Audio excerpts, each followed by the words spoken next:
Jason again here with Window and Gutter Cleaning Ninjas, and now we're going over culture. What is our culture here at Window and Gutter Cleaning Ninjas? This is super important. This is the DNA of what we do and how we operate in every aspect of everything we do, from in-house to tech to office, to owner, technician, to how we present ourselves and how we communicate and how we conduct ourselves to the general public, which is obviously is our business is to our end customer, which is essentially residential homeowners in the Pacific Northwest. And so culture is, again, the lifeblood. It's the DNA of what we do and how we operate. Every single decision, every single conversation should be run through these things. And so we will go over them. This is what, if we were to get cut, this is what we would bleed. And so this should ooze out of us every single time we get together, every single time we talk. It should all encompass these things. And so, first one is grit. We break that down into an acronym. Yes, you need grit to work in the outside in the Pacific Northwest. It's not always rainy and sunshine. It oftentimes is wet and cold, and it's oftentimes, um, you know, 80, 85 degrees and sunny and no wind. And that is also something that you have to have a little grit with. So, how we describe grit, how we define it is game plan, resilience, initiative, tenacity. So, game plan, I want you to be able to game plan your day.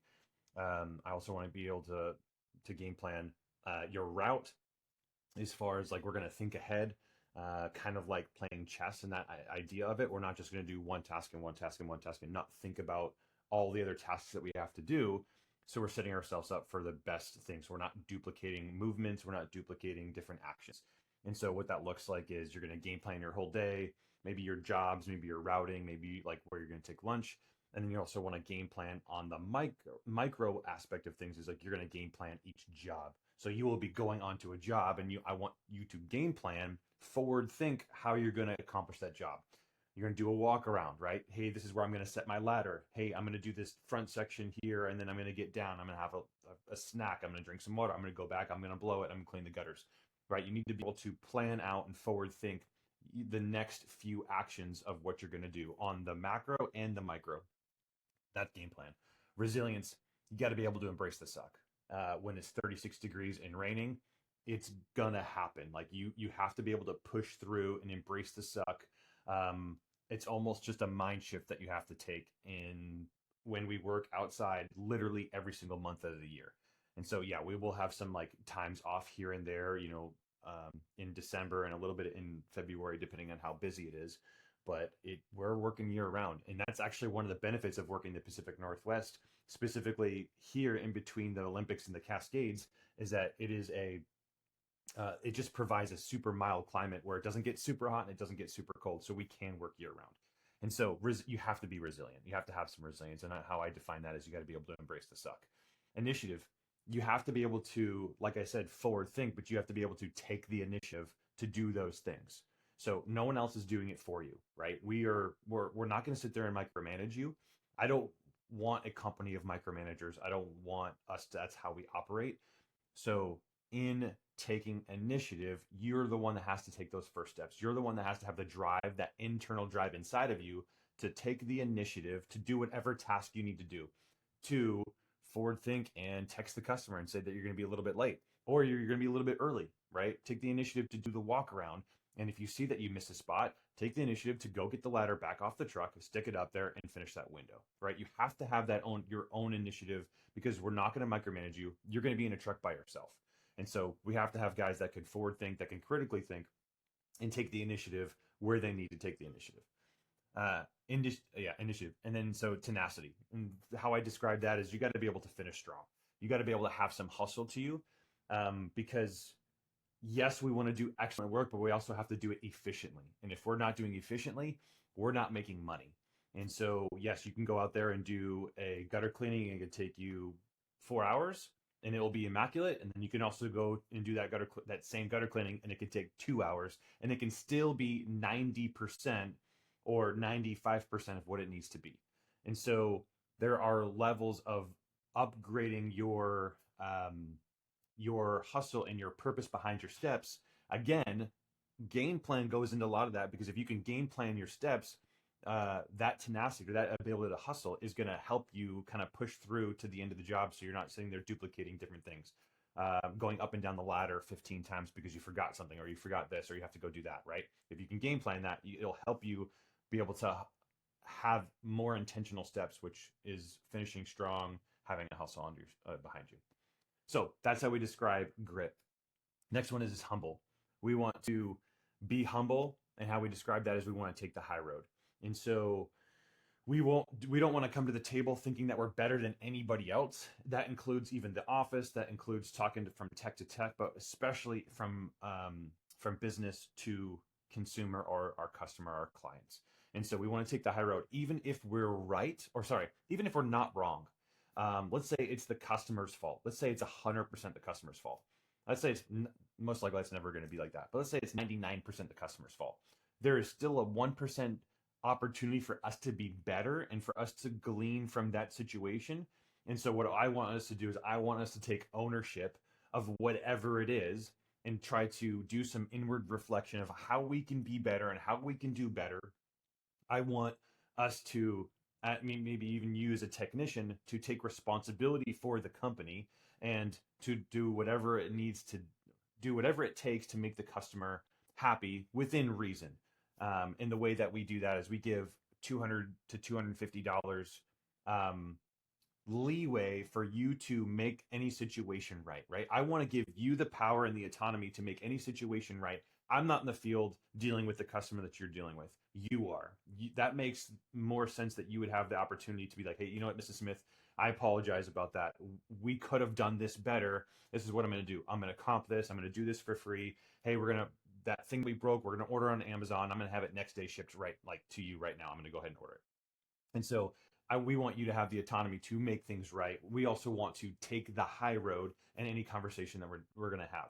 Now, that doesn't mean that it's okay for customers to yell at us and cuss at us and talk down to us.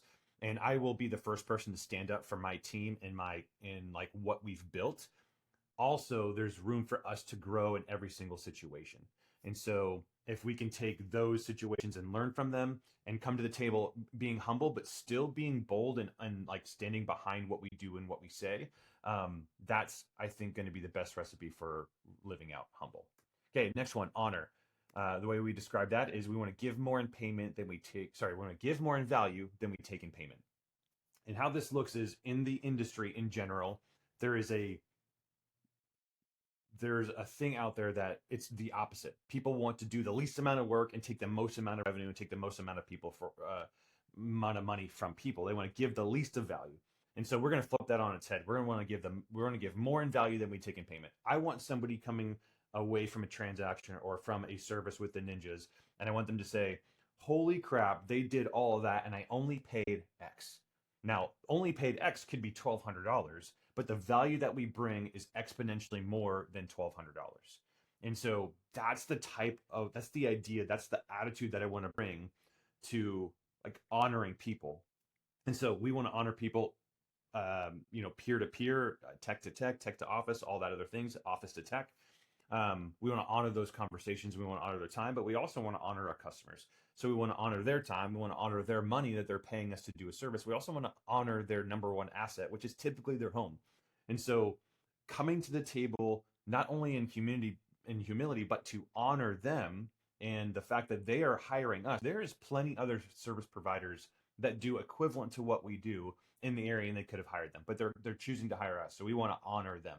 And so we want to give more in value than we take in payment. And that should be at every single job. Every single job, we should be going, how can I do above and beyond? How can I blow this customer's mind? And so that should be something that we want to take into consideration. Now, a lot of the time, that's just us doing our normal job, us getting on a 2-foot, a 24-foot ladder fully extended, getting on a steep pitch or a moderately pitched roof. And to be honest, most roofs are steep to a normal homeowner. And so a lot of it is just doing what we do and doing it well, right? And respecting, their property. And so that's how we describe that. That's how we describe honor. Give more in value than we take in payment. Okay, the next one is excellence. This one is huge in the sense of we want to fight for excellence and to be masters of our craft. And in the industry, in in the home service cleaning industry like we are in, there is an inherent lack of excellence. Again, like I said, a lot of people just want to come in, they want to do a job and they get it, they collect their payment and they bounce, right? They're not trying to be excellent in any type of way. They're trying to get as much money as possible. And that's not what we're trying to do. And so excellence is something that doesn't just happen. You have to fight for it. And so that's how we describe excellence. We want to fight for excellence and to be masters of our craft. We're not going to be a jack of all trades. We're going to be masters of essentially four things, right? Window cleaning, gutter cleaning, roof cleaning, holiday lights. And so we're not going to soft wash. We're going to refer that out. We're not going to pressure wash. We're going to refer that out. We're not a handyman. We're going to refer that out. We're not going to fix your trim. We're not a painter. And so we're going to be masters of our craft of four things. And so the excellence part is it comes into every single aspect of what we do. Hey, we're going to have a fantastic online presence, right? The average home service company doesn't have a great website. It's hard to navigate, even if they have one. And so we want to have an excellent website. We want to be able to like be searchable, and so people can see us and get eyeballs. And we want people to be like, wow, this is a respectable, this is a well-run, this is a well-branded company that I can trust, right? We want to be excellent when we pick up the phone. When Gabriella picks up the phone, or whoever is in the office picking up the phone, we want them to be like, wow, this phone call is excellent. Like you're answering all of my questions and you're not trying to sell me anything. You're literally just giving me options. You're asking me questions and giving me options. That's what we want from the first interaction to the last, right? We want the service, the technician to be excellent, introducing themselves, right? Wearing like clean clothes, not wearing rags, or not wearing like wearing a uniform, like the uniform that we have, right? Wearing branded swag that we have, that we provide for the techs. We want their interaction with the technician to be seamless in the sense of, hey, he came, he explained what we're going to do, he presented himself, he was nice, he was courteous, he was kind, he was like honored my property, and he did an excellent job. And then when he left, it looked better. He even cleaned up. It looked better than when he was before he was here. And so, like that interaction, and then payment, right? Or like doing invoicing, and like how we send the bill, and how easy it is for the customer to find their invoice, receive it, pay the bill, leave a tip if they want to. Like we want that process to be easy.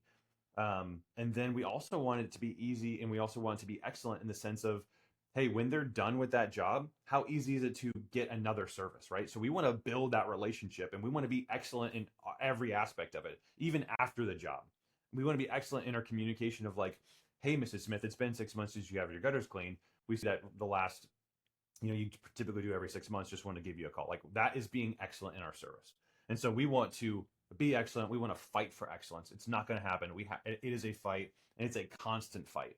And so that is our culture. That's about 13 minutes long, but culture, grit, humble, honor, excellence. If you take anything out of it, this is something that, like, this is what we breathe. And so that's why we took a little bit extra time to explain